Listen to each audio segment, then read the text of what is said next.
नमस्कार, स्वागत है आपका आज के ताज़ा और बड़ी समाचारों में। तो आइए जानते हैं खबरों को एक एक करके। अगर इससे पहले कि आप हमारे चैनल पर नए हैं तो चैनल को सब्सक्राइब करके बेल आइकन को दबा दें ताकि सभी प्रकार के लेटेस्ट न्यूज़ की जानकारी मिलती रहे।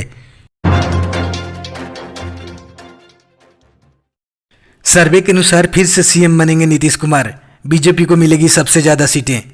जी हां, आपको बता दें कि बिहार में 28 अक्टूबर से शुरू हो रहे विधानसभा चुनाव में बाजी एक बार फिर नीतीश कुमार के हाथों जाती दिखाई दे रही है। इसके साथ ही बिहार चुनाव में भारतीय जनता पार्टी सबसे बड़े दल के रूप में उभर कर सामने आ रही है। इस बात का अनुमान टाइम्स नाउ के एक सर्वे में सामने आई है। आपको बता दें कि बिहार में आगामी 28 अक्टूबर, 3 नवंबर और 7 नवंबर को 3 चरणों में विधानसभा चुनाव होने हैं। इन चुनाव के नतीजे अगले महीने की 10 तारीख को घोषित किए जाएंगे।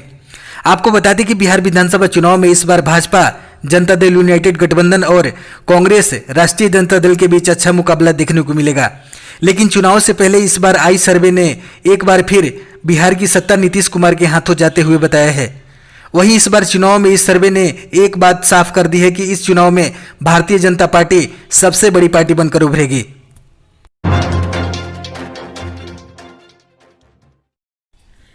रेलवे ने निकाली बम्पर भर्तियां, 7 पे कमीशन के आधार पर मिलेगी सैलरी। जी हां, आपको बता दें कि सरकारी नौकरी की इच्छा रखने वाले लोगों के लिए बड़ी खुशखबरी है।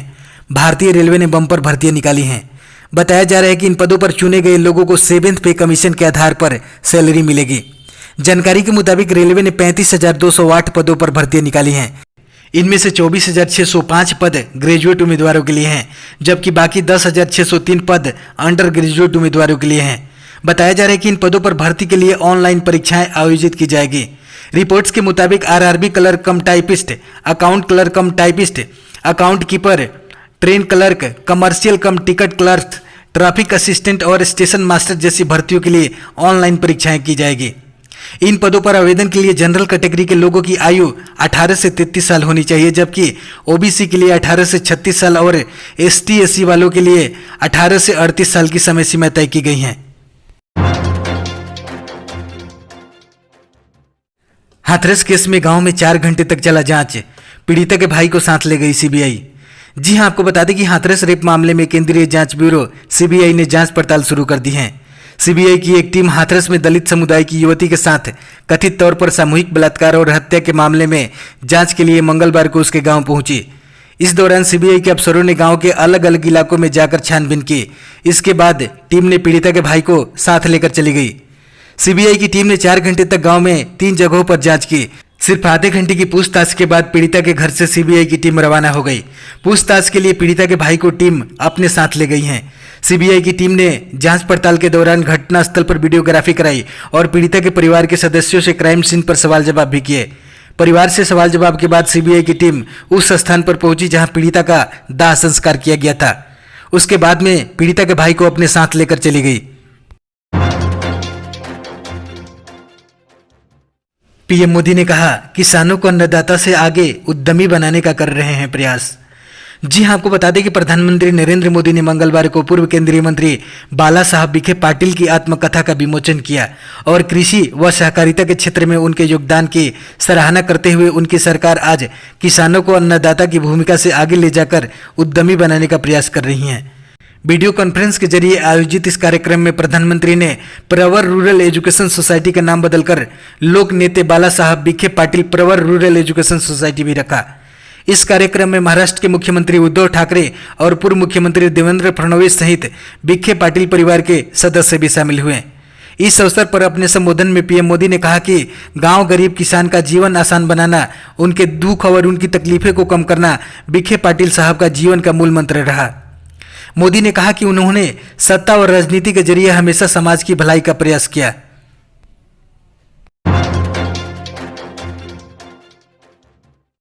करौली केस में बीजेपी नेता कपिल मिश्रा ने पुजारी के परिवार को की 25 लाख की मदद। जी हां, आपको बता दें कि राजस्थान के करौली जिले के सापुतारा थाना क्षेत्र के बुकाना गांव में भूमि विवाद में पुजारी की कथित तौर पर आग लगाकर हत्या कर दी गई थी। दिल्ली के बीजेपी नेता कपिल मिश्रा ने रविवार को पुजारी के परिवार से मिलने के लिए करौली पहुंचे थे। इस दौरान उन्होंने पुजारी के परिजनों से मुलाकात कर 25 लाख रुपए की आर्थिक मदद की आश्वासन दिया था। कपिल मिश्रा ने मंगलवार को ट्वीट कर जानकारी दी कि पुजारी की पत्नी के खाते में 25 लाख रुपए पहुंच गए हैं। बीजेपी नेता कपिल मिश्रा ने ट्विटर में बैंक डिटेल शेयर करते हुए लिखा कि मुझे लिखते हुए आंसू आ रहे हैं कि हमने कर दिखाया। पुजारी की पत्नी के खाते में 25 लाख रुपए पहुंच गए हैं।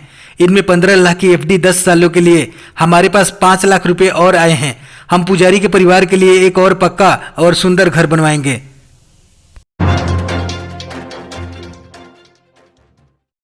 दिल्ली में सांस लेना हुआ मुश्किल, एयर क्वालिटी बेहद खराब श्रेणी में पहुंची।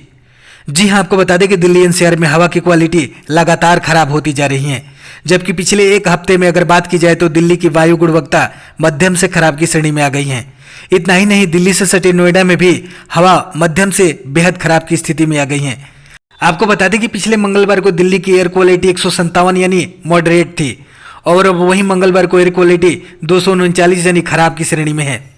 दिल्ली से सटे हरियाणा, उत्तर प्रदेश और पंजाब में पहले की तरह पराली जलाने का काम शुरू हो गया है, जिसकी वजह से दिल्ली की हवा दिनों पर दिन खराब होते जा रही है। इन तीनों राज्यों में किसानों का कहना है कि अगर कोई और समाधान न होने के चलते ये लोग पराली जलाने के लिए मजबूर हैं।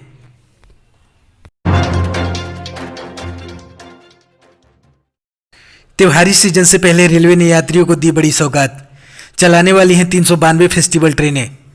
जी हां, आपको बता दें कि दुर्गा पूजा, दिवाली और छठ पूजा त्योहारों से पहले भारतीय रेलवे ने यात्रियों को बड़ी सौगात दी है।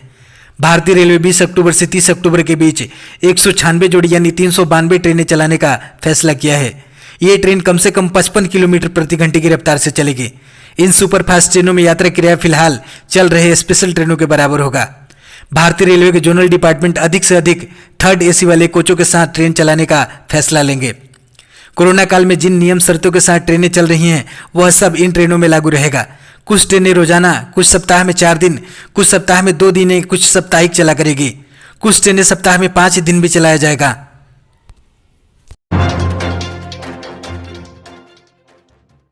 लगभग 2 महीने बाद कोविड-19 के सिर्फ 55,000 केस है सामने। जी हां, आपको बता दें कि भारत में कोविड-19 के 55,342 नए मामले सामने आने के बाद संक्रमण के मामले 71.75 लाख के पार पहुंच गई हैं, जबकि बीमारी से ठीक होने वाले लोगों की संख्या 62 लाख के पार कर गई है। केंद्रीय स्वास्थ्य मंत्रालय की ओर से जारी किए गए ताजा आंकड़ों के मुताबिक पिछले 24 घंटे में 55,342 नए मामले सामने आए हैं, जिसके बाद कुल संक्रमितों की संख्या 71,75,880 हो गई है। वहीं इस दौरान 706 लोगों की मौत हुई है, जिसके बाद कुल मृतकों की संख्या 1,09,856 हो गई है। राहत की बात यह है कि मंगलवार को एक बार फिर संक्रमितों से ज्यादा ठीक होने वाले लोगों की संख्या आई है। पिछले 24 घंटों में 77,760 मरीज ठीक हुए हैं। केंद्रीय स्वास्थ्य मंत्रालय के अनुसार रिकवरी रेट 86.78% पर पहुंच गया है।